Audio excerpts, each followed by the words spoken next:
NFR. NFR Extra is a podcast dedicated to the Wrangler National Finals Rodeo and features icons and personalities that embody the Western lifestyle.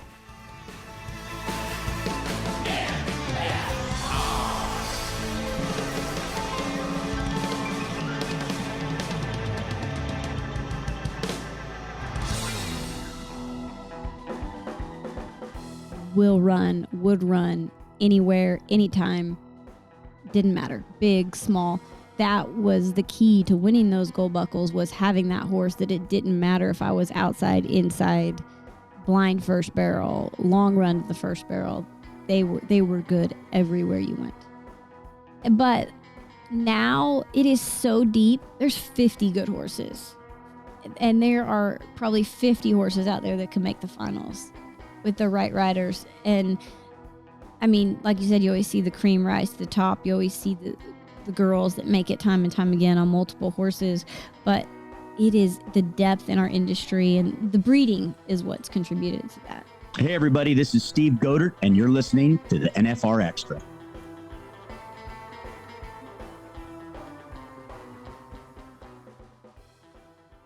We are so happy to have Brittany Pozzi Tonozzi with us here on NFR Extra. And Brittany, this is a question when we scheduled these interviews that I was thinking about how to ask it without sounding like an ass. So you have a large gap in between world championships, right? Okay. So we've got two that were in a 3-year span, but I just want to know, was there ever a point during those years where you didn't have a world title where you had any doubts? Or is it just you have to ride the horse you have? Well, for sure you have to ride the horse you have. And those years that there weren't world titles, I was still making the NFR. So, at the end of the day, yes, a gold buckle is nice, but making the NFR, winning money here, having a solid bank account after the year is over with is sometimes a lot more important than a gold buckle. And I don't feel like I've really had, since I had Duke and Stitch, that I had a gold buckle horse. I was basically just surviving to get to the NFR. And, there was a couple of years I didn't have a horse that really fit the arena. And so, yeah, it's your stars have to align for sure. And I would guess the horse itself, I mean, this has to be one of the more difficult patterns that you're going to run on, correct? I mean, I think this is the hardest setup that we run in the entire year, because it is small, it is blind, the ground is sometimes questionable. So yes, for sure, this is the toughest setup we run in all year long. So of your 3 gold and buckles, you have to do it 10 times. There's that too. Keep your horse sound, not getting sour, and all that. Yeah. So of the 3 horses that you won gold buckles on, which one do you kind of feel like fit not just here, but was more well-rounded, if you will, could fit anywhere? Well, that was the great thing about those 3 horses. Stitch, Duke, and Benny would run anywhere, anytime, didn't matter, big, small. And I think that was the key to winning those gold buckles, was having that horse that it didn't matter if I was outside, inside, blind first barrel, long run to the first barrel. They were good everywhere you went. So just those 3 horses, that's amazing. But when we were on the bus coming over here, we were talking about all the other horses that you have. And it's not a small number. Well, I tell people, it's like whenever somebody tells you can only have 1 pair of shoes, well, what do? You run out and you go get 5. So when I was little, my dad told me and my sister, you have 1 horse and you have 1 horse. And that is all y'all are ever going to have is 1 horse. And I feel like that spurred on the obsession that I have now created, that maybe I was like, man, maybe that wasn't a good idea, but we're in it. Healthy bank account at the end of the year. We don't worry about that part. Yeah. But you've got 70 of your own horses, 30 outside horses. I mean, you've got... Well, between Garret and I and Tinlee, yes, we have around 70 head. We have between 10 and 15 babies born every year. And then we have a rehab facility that houses between 20 and 30 horses, Okay. coming in and out. So what's the heart of your breeding program? What pedigree? Well, we have a mare. Her name is Streaking Six Babe, and I actually purchased her from Charmaine James right out of my rookie year. Stitch was a son of Streaking Six, and so I wanted to have a daughter, Streaking Six, and Charmaine's like, well, I'll just sell you this mare. I mean, she sold her to me for cheap, and she has been the staple of our breeding program. Yeah. And now we're actually have a stud that's, a grandson of her. And so, yeah, she has been the matriarch for sure. That's awesome. And so with that side of it, are we just sticking with what works, or is there trying to bring out? No, we've new definitely brought bloodlines new bloodlines in. I had a horse. Her name was Kiss Kiss Bang Bang Mona. She actually has the world record on a standard pattern in the United States. And so I'm riding babies out of her now. So we've incorporated different mares, but also we have daughters of Streaking Six Babe, and so we have anywhere from 10 to 15 brood mares, and then we're pulling embryos. We're doing ICSI. We are thick into the breeding game for sure. Tell me one horse, Dad. Yeah, just one. Yeah. Well, we've talked to Heath Stewart about their bucking horse breeding program, and they've gotten into performance horses as well. But do you have to be almost scientific with what you're selecting to cross over? I mean, do you have somebody helping you, or are you guys? No, I mean, it's basically what Garret and I like to ride now. Okay. I mean, we've done this for so long. We know what we want when we breed, and we know, basically we know our program, we know our mares, we know our horses, we know what we're going to get. So I feel like that is such a game changer too, because I already know what those horses are going to think and do before I ever get on them. Like, it's super weird. It's creepy almost how like the ones that a certain mares do a certain thing, and how the siblings react, or, I can tell, I'm like, oh, I didn't want to bring to that stud anymore. Like, I didn't like how that baby turned out compared to the other ones. So it's all a just basically trial and error, but we know what we like now. Right. So with the rodeo side of it too, how much has the futurity game for barrel racing changed the dynamic of barrel racing? Oh, I mean, it's been huge. So I think I won like over like a little bit over 300,000 last year in the rodeos. I won close to 700 or 800,000 at the Futurities last year. Like, the Futurities like super exceeded what I won at the rodeos, and everybody thought I set a record, a season earnings record at NFR and the regular season, but it didn't hold a candle to what I won at the Futurities. Wow. And those futurity horses, what's the age frame that you're running on those futurity horses? They get to run for 1 year. Okay. Either you pick a 4 or a 5-year-old, and then they run as a derby horse till they're 8. Wow. And so how many horses are you running in the futurity in a year? Anywhere between 3 and 6, just depending on, this one didn't really make it, or, this one didn't stay sound. So you kind of have to start with numbers. Yeah. Because they like to weed themselves out pretty quickly. Is there a big difference too between hauling a horse to a fraternity and then hauling a horse to a rodeo? Oh, it's totally different. I mean, you're going to a rodeo, like when you can pull up to the futurity, you have your stalls, you have shavings, you have, all you do, you put your buckets in the stalls, you can hang a fan, all these things, and you pull up to a rodeo and you're like, man, I guess I'm gonna have to build a pen outside my trailer. It's totally different. Yeah. So do those horses, do you have horses that do really well in fraternities, like the pampered princess sort of a thing? Or? Well, the main thing for the barrel horses is the ground. And, the ground is perfect at the Futurities. And I would love to see it be like that at the rodeos, but it's really not.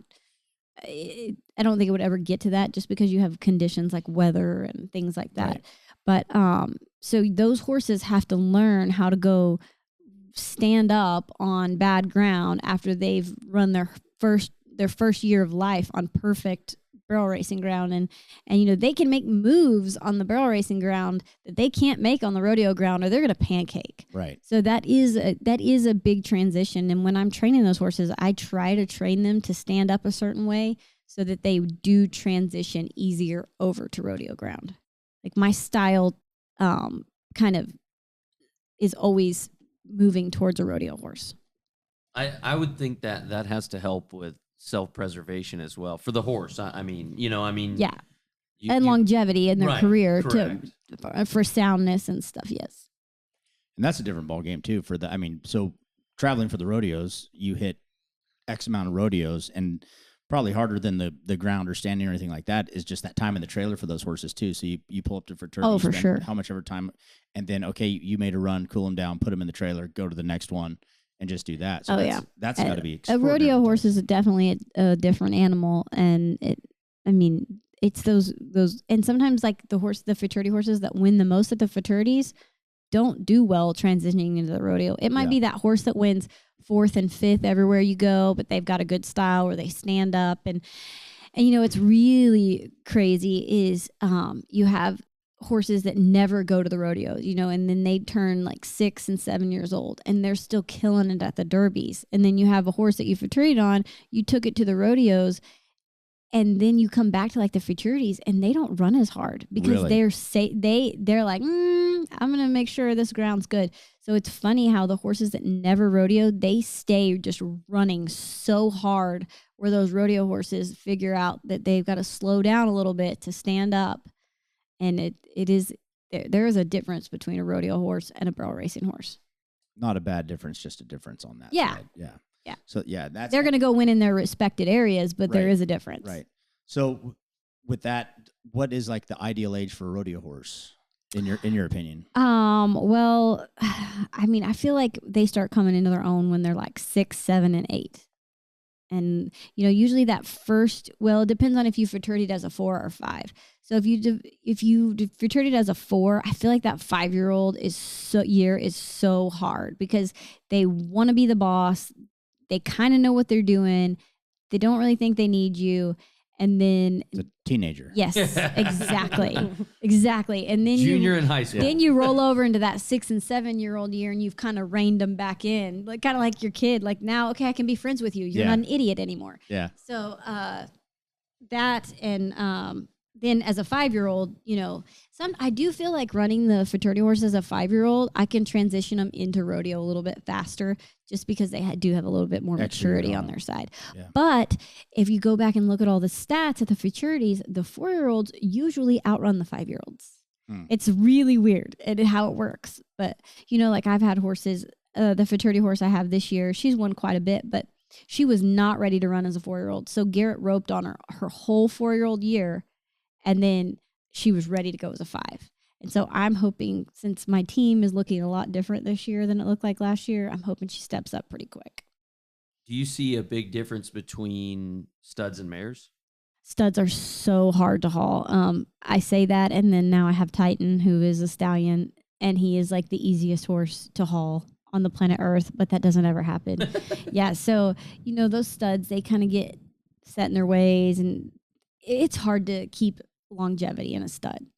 But you know, you go back and look at history, and gosh, there are a lot of geldings that have gold buckles, right? And but I think like the old rodeo persona was mares are horrible to haul and everything. So I think you will see more mares like step up in the future and win gold buckles. But I mean, some of the greatest horses that have ever graced the arena have been mares, like Martha and of course Sister.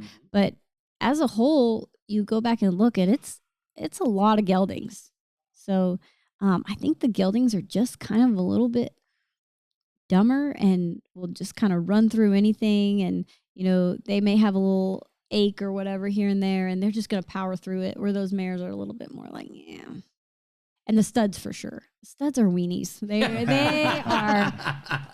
They have one little ache or pain, but not Titan. I will say that is maybe one of the toughest horses I've ever ridden, and he's so easy to haul, and he's so good to be around. I've even let Tinlee ride him around, you know. Really? Yes, he is. How old? He is.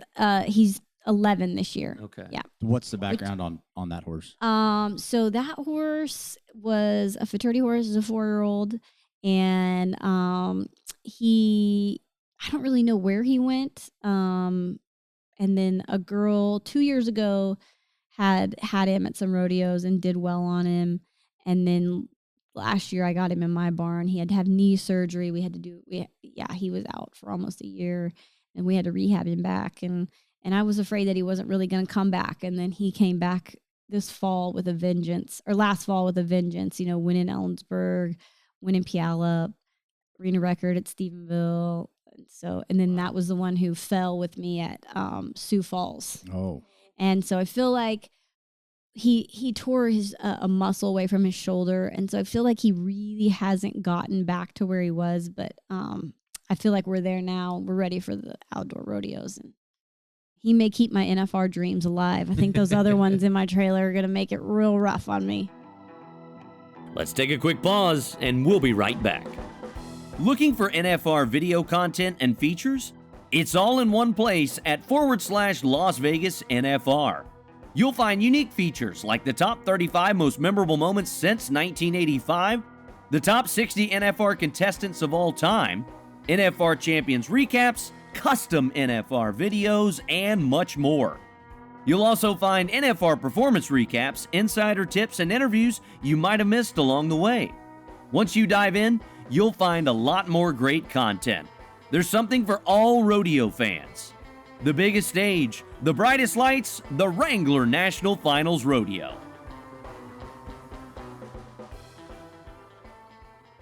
So this year, you feel like it's kind of a transition year for you in the rodeo world? Is that? Oh yeah, for sure. Because I've got 2 5-year-olds, a 7-year-old, and then Titan, and so. And, I've just got to limit my runs on Titan and keep him fresh and save him for the big stuff. So, I'm going to be pulling my hair out quite a bit, hauling the teenagers around. Tell me a little bit about the difference between running the fraternity horses and running your rodeo horses, because that preparation, I would assume, is a little bit different each day. Yeah, like the rodeo horses, when they're at like the stage Titans out, you just want to keep him feeling as best as he can, keep him as comfortable as possible. I mean, just pampering him, doing whatever Titan needs done. And the futurity horses are totally different. You are working them every day. You are, taking them to rodeo arenas and making runs on them. It is a full-time job. You're getting to the arenas early so you can try, maybe that committee will have it open where you can work the barrels a little bit.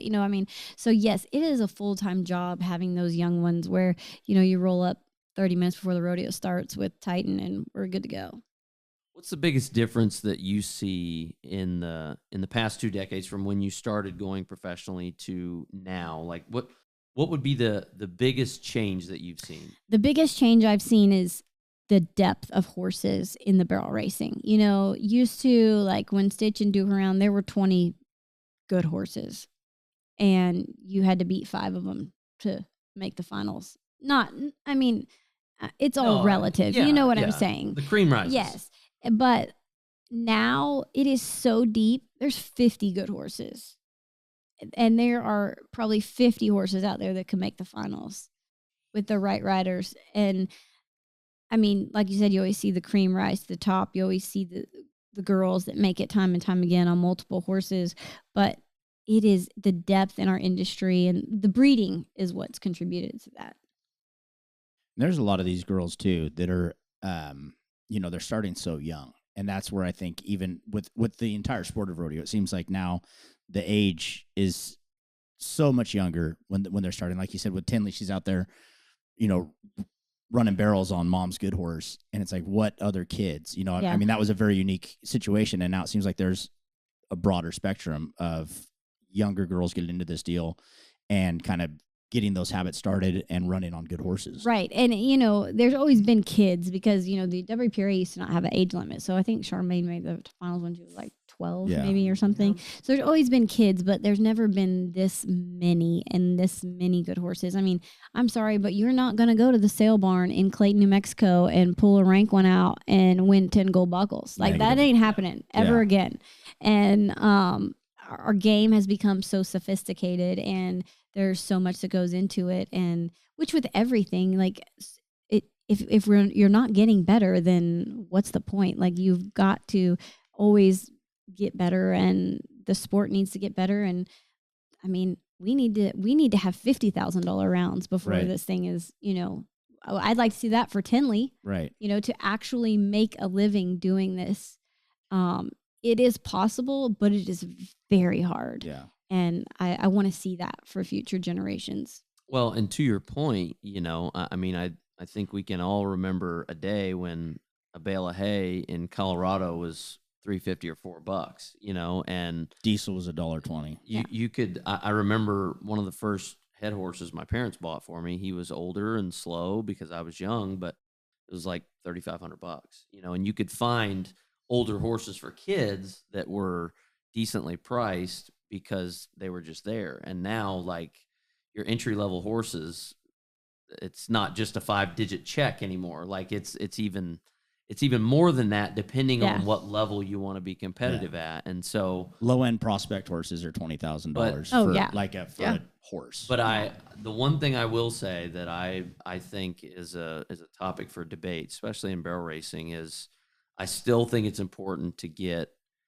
horses that fit the rider. And that's the one thing that I think I would encourage. And I don't know, you're a parent as well, but I would encourage parents, especially that aren't world champions, to make sure that the horse fits the rider. For sure. Well, and I see all these parents putting their kids, and I'm laughing because you said Tinlee riding my horses, but Tinlee has by no means ever even gotten on one of my barrel horses and gone through the pattern. I mean, and I hate to see these parents putting their kids on horses that are way too much for them.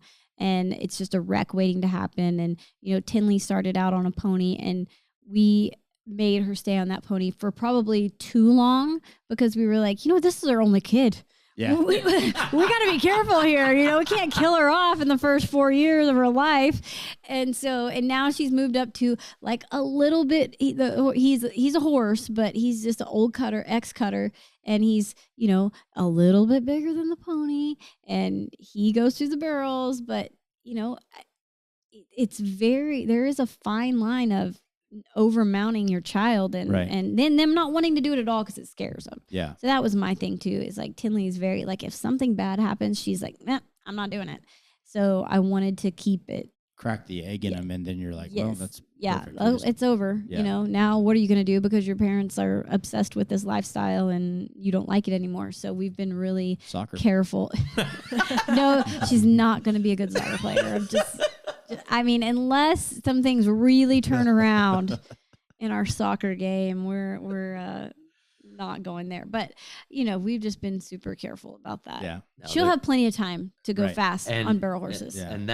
So there was a guy that broke and trained thoroughbreds back home, and his name is Clyde Rice, and he used to have the rule of 30. So the kid's age and the horse's age have to add up to 30. Okay. So if you have a 7-year-old, they're supposed to be riding a 23-year-old horse. Now, those numbers I understand, can change, but the older I get, and Steve's got kids, you have a daughter, I have two, and the older I get, the more comfortable I am with that rule, because there's still plenty of 7- and 8-year-old horses that stuff still scares them. Yeah. I've got a 19-year-old horse that if a plastic bag goes by, he may have a conniption for a minute. Yeah. So I think safety is the more important part, because like you say, your daughter's 7, she's got plenty of years to ride horses. We have plenty of time and plenty of horses coming up. And so this 30 rule, what happens when you turn 40? Just no more horses, or what? You just ride colts for the rest of your life. That's it. Nothing but 2-year-olds. I don't even like 2-year-olds. Someone else can do that. Yeah. Well, that's good. I mean, it's great to hear. And when you look at the top level, and I was just talking with Wesley about this deal too, is like, not putting the pressure on your kids. And when you see the upper echelon of the contestants that are world champions and that level that don't put their pressure on their kids for like, hey, maybe they'll be into something else. And just because mom and dad do it doesn't mean you have to do it. But if you are going to do it, we're going to make sure that you're in an extraordinarily safe environment And kind of the more you know, the more cautious you are because you've seen different scenarios. Right? That's a bad deal. That's a bad deal. Exactly. Let's and you not do see these that. parents that are just getting into it and you're like, oh my God. Please this stop. No, don't do that. Don't do that. But, Yeah. Everybody's going to learn. Right. So. Can I ask you a question too? Yeah. And this is something that just drives me nuts. Is what is your thought process when you hear like parents screaming at the kids the entire duration of the pattern? Well, I'm just thinking like, whip. I'm like, if you're screaming in public that loud at them to do that many things, first of all, they're not doing it. Okay. So you bet it might as well just stop. And second of all, how can this be fun for them? yeah, Like it's supposed to be fun. right. Right? Like why are we doing it if it's not fun? Right. And that can't be fun having your parents scream at you. So I'm not off the radar on this one. Just checking. No. Is Garrett a good videographer? No, actually for me, yes. Okay, He does. yeah. Yes. I'm horrible at videoing barrel racing, I guess, because I don't really Because you're yelling, don't kick do and it. go. No, just in general. I'm like when somebody asks me to video, I'm like, you don't want me to video. So I'm bad because Tinlee likes Garrett to walk her down the alleyway. So then I'm the video person. So I'm like trying to like watch the video and I'm like, I've got the camera over here and I'm looking back and forth and it's just not good. It's never good when I video. Yeah. Well, I always laugh because usually when I announce horseback, I'll be right next to the alley. So I always see either the boyfriend or the husband like come up at the last minute with the phone. And I'm like, oh, that looks like he held it okay. And then there's always the guy that's like getting it out of his pocket as she's coming down the alley. So I just... I'm just glad we don't have the old school camcorders anymore. You know what I mean? Just holding them on the shoulder.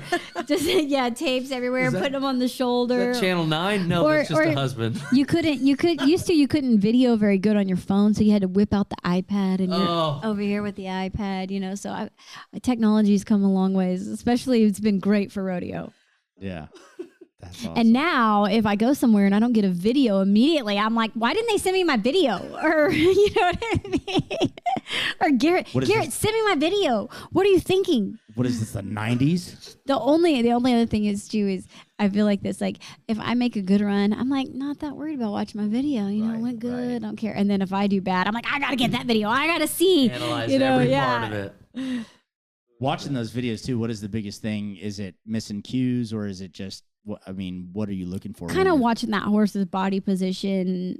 I mean, all your work is done at home, right? Like all your preparation, all your work, you need to show up and literally you should be able to run the barrels blindfolded at the rodeo because you have prepared yourself and that horse at home. So, you're just making sure that, the level that I'm competing at, I just want to make sure that horse is in the positions it needs to be, doing what it needs to do, making sure he's running as hard as he can. There's just a lot of little things that you're looking at.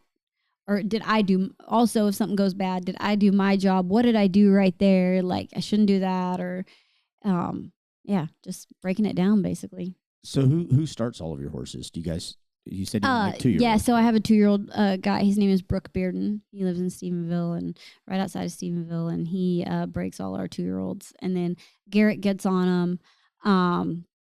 He'll get on them for about 30 days after they come back from the 2-year-old guy. They put 90 on him as a 2-year-old? Yeah, 90. Yeah. And then Garrett puts between 15 and 30, depending on how good they're going.